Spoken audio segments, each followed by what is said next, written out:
Good afternoon, I'm Raylene Ramsey. This is your afternoon news fix for Monday, the 25th of November. Labour's slamming more potential cuts at Health New Zealand.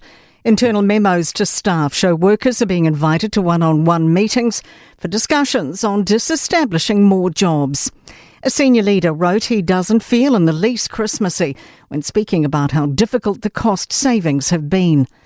Labour's Aisha Verrill says it must be hard for families looking at job losses over the break. Workers in our public health service keep us safe from outbreaks like measles, which we're at risk at, like whooping cough, where we already have an outbreak underway. Cuts to these sorts of services put New Zealand's health at risk.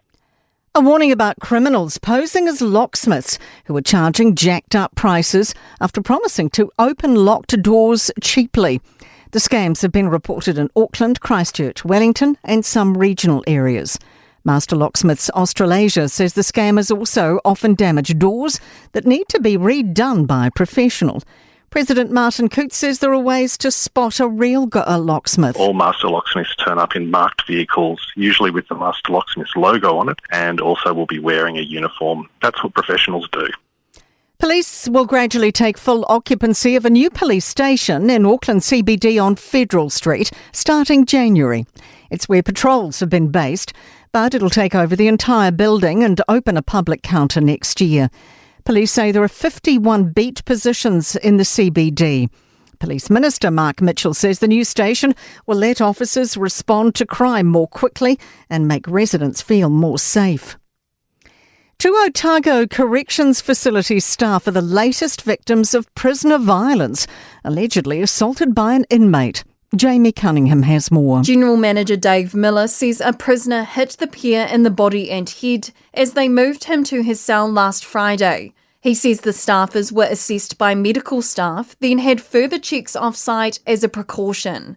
A month ago, multiple staff were allegedly assaulted by prisoners in the high security unit on 3 consecutive days.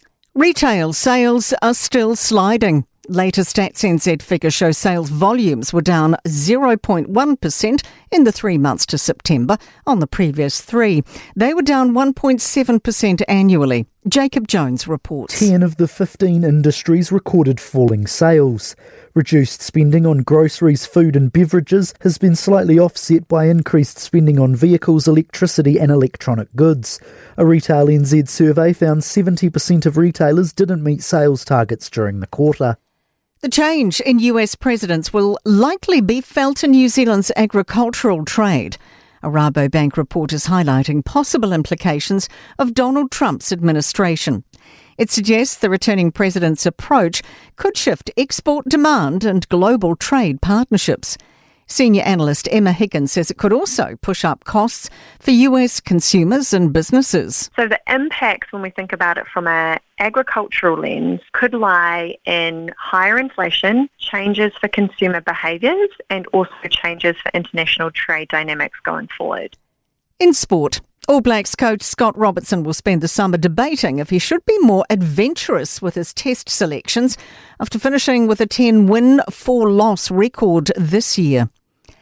Black Caps batter Will Young was player of the series in the recent Test series whitewash of India, but there's no guarantee he'll be selected to face England in the first test starting in Christchurch on Thursday, I should have said, but Kane Williamson is confirmed to start. And 32-year-old New Zealand jockey James McDonald has been named the world's best jockey for the second time. I'm Raylene Ramsey. That is your latest news fix. We'll be back with the next update tomorrow morning from the Newstalk ZB newsroom.